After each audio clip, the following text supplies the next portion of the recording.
বিদ্যমান সার নীতিমালা বহাল রাখার দাবিতে সংবাদ সম্মেলন।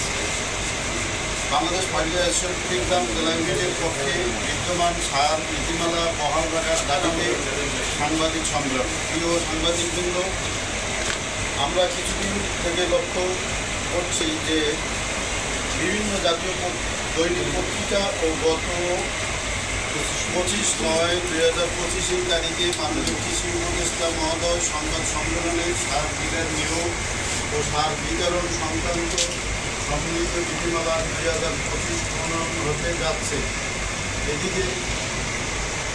এটাকে আমরা দ্রুত উপযোগী সিদ্ধান্ত বলে মনে করছি, কিন্তু আমরা গভীর উদ্বেগের লক্ষ্য করছি ইউনিয়ন ভিত্তিক 3 জন করে সার ডিলার নিয়োগের মাধ্যমে ওয়ার্ড পর্যায়ে ডিলার নিয়োগের যে খসড়া প্রস্তুত করেছেন তাহা বিতরণ ব্যবস্থায় কখনো সুফল হয়ে আনবে না।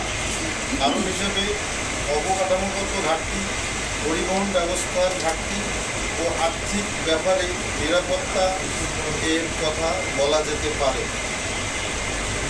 দীর্ঘ 30 বছর যাবৎ বিসিএসি সার ডিলারগণ সুনামের সহিত কৃষক পর্যায়ে সার ব্যবসা পরিচালনা করে আসিতেছে।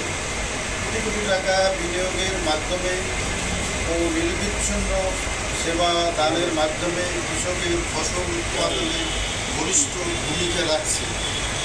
একথা অনিবার্য যে এই ব্যাপারে কৃষি সম্প্রসারণ অধিদপ্তরের সুনিয়ন্ত্রিত তদারকি বলিষ্ঠ ভূমিকা রাখছে। হঠাৎ করে কি এমন হলো যে ওয়ার্ড পর্যায়ে ডিলার নিয়োগ দিতে হবে? আমরা সরকারের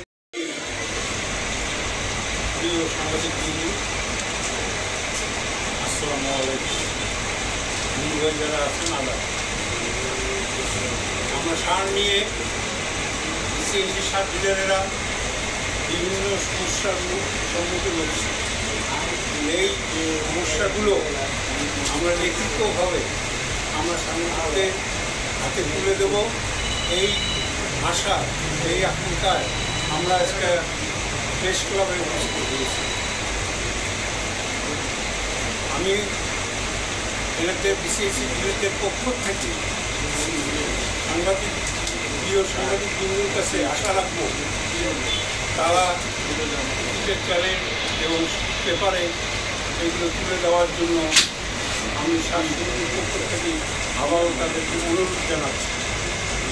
পাশাপাশি এখন আমরা কী চাচ্ছি, কী বলবো, এই কথাগুলো আমাদের সাধারণ সম্পাদক মোস্তফা সাহেব সেই লিখিত বক্তব্যটি আপনাদের সামনে তুলে ধরব। এই বলে আমি যদি কোনো প্রশ্ন আসে আমি উত্তর করব।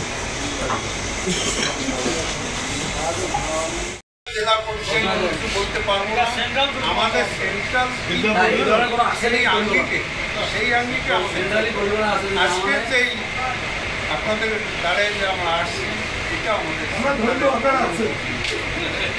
অনেক দিন বলানো আছে।